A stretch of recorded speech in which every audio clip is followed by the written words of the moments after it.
from a very young age, so often gay boys, queer children are told, either directly or through action indirectly, that you're not welcome here. So there aren't a lot of people like me because you couldn't be me. I couldn't be me and do what I do now.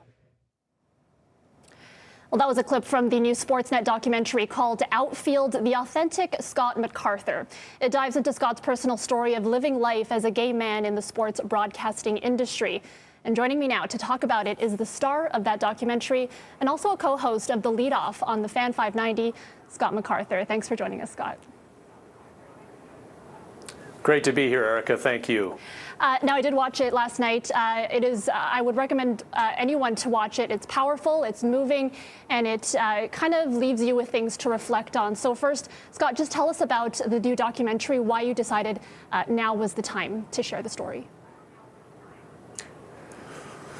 Well, I made a decision about 2 years ago to come out publicly because at that point, I was living split lives. I was out to my family, I was out to my close friends, but I wasn't out publicly. And because I have done some TV and some digital work in my life, every now and then, especially around the Blue Jays, I would be recognized on the city streets of Toronto, and people would sometimes come up to me and want to talk about the Blue Jays or something I'd said on the radio or on TV or what have you. And so I always joked that, well, I wasn't famous in this city, I also wasn't not famous. And I had had a couple of relationships with guys, and for example, if I'm walking into a nice restaurant on Queen Street West on a Friday night date, I'm dude broing it into the restaurant. I'm not holding his hand. I'm trying to pretend that we're friends just in case somebody in the restaurant happened to recognize me.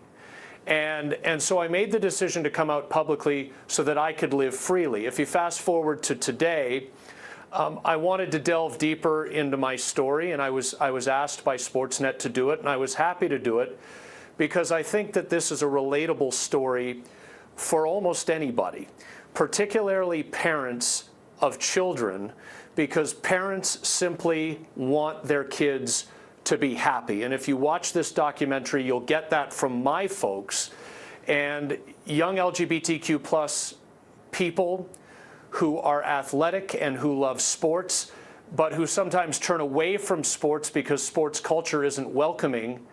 What I'm hoping is with a story like this and with more work into the future, we can create a more welcoming culture so that young athletes of all backgrounds have an opportunity to truly pursue their dreams.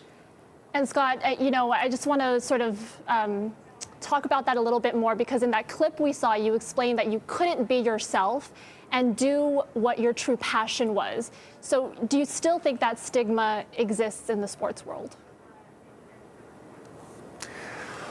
Well, Erica, my answer to that question is yes, until somebody has the opportunity at a job like the one I have, fully out. I waited to come out until two things. Number one, I was confident that I was established in this industry, and it took me more than 15 years of working in this industry to come out. And number two, I came out when I knew that if I didn't, my life was going to spiral. My life was more important than my work, because my work is only part of my life. If I don't have my life, what's the point of anything else? What I hope is that young LGBTQ plus people who love sports and who are athletic pursue that. Or if they have a gift for gab and they want to be a broadcaster, they can live their true authentic lives through their adolescence and their young adulthood. They can be open, they can be who they are, and they get equal opportunity at the jobs people like me hold. So the answer to that question right now is no, because we haven't seen it, but the answer to that question should be yes, and I hope that we can firmly say that the answer is yes in the not too distant future.